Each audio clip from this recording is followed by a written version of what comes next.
Le centurion a donné l'ordre à ceux qui savaient nager de se jeter les premiers à l'eau pour gagner la terre. Les autres les rejoindraient sur des planches ou sur des débris du bateau. Ainsi, tous sont parvenus à terre sains et saufs.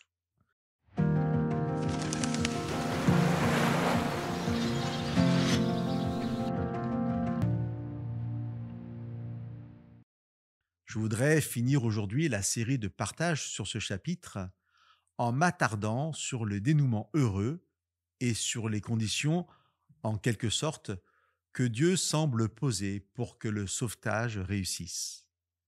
D'abord, pour l'issue de cette aventure concernant les 276 personnes présentes sur le bateau, nous l'avons lu, tous sont parvenus à terre sains et saufs.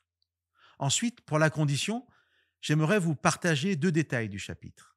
Premièrement, nous apprenons au verset 30 que les matelots avaient voulu s'enfuir pour essayer d'échapper à la tempête. Mais Paul avait dit aux centurions et aux soldats, et je vous lis le verset 31, si ces hommes ne demeurent pas dans le bateau, vous ne pouvez pas être sauvés. Alors, les soldats ont coupé les cordes de la chaloupe et l'ont laissé tomber. Secondement, à la fin du récit, puisque le bateau s'est échoué sur un banc de sable et que tous ne regagneront le rivage qu'à la nage ou accrochés aux débris du bateau, le texte nous dit que les soldats avaient décidé de tuer les prisonniers de peur que l'un d'eux ne s'échappe à la nage. Mais le centurion, qui était décidé à sauver Paul, les a empêchés de mettre leur décision à exécution. Ainsi, personne ne fuira au cours de la tempête, personne ne s'échappera, personne ne sera tué, et tous seront sauvés, comme l'ange de Dieu l'avait dit à Paul, Dieu t'accorde la grâce de tous ceux qui naviguent avec toi. Aucun d'entre nous, c'est une évidence, ne peut connaître quelle aura été la vie de ces 276 personnes après leur mésaventure sur ce bateau. Nous connaissons un peu la vie de Paul et de Luc simplement. Mais dans cette histoire de la tempête, aucune vie ne semble moins importante aux yeux de Dieu qu'une autre vie. Simples voyageurs, soldats, marins, prisonniers, les vies se valent et la valeur à leur donner est fixée par Dieu et non par les hommes.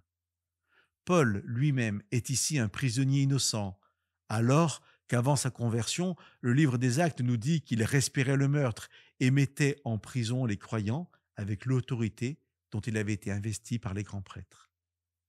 Ce texte m'invite à porter sur celui qui m'entoure le regard que Dieu porte sur chacune des personnes de ce bateau. Un regard bienveillant qui voit en chacun quelqu'un qui mérite d'être sauvé. Ce n'est pas à moi de décider qui a plus de valeur et qui en a moins. Chers amis, nous avons de la valeur et quelle que soit notre tempête, Dieu désire que nous arrivions à bon port. Certains voient l'épreuve comme une punition, un châtiment de Dieu. Cette histoire m'apprend aussi que je peux être, à l'image de Paul, quel que soit mon passé, un instrument de salut entre les mains de Dieu pour tous ceux qu'il met sur mon chemin. Que Dieu vous bénisse.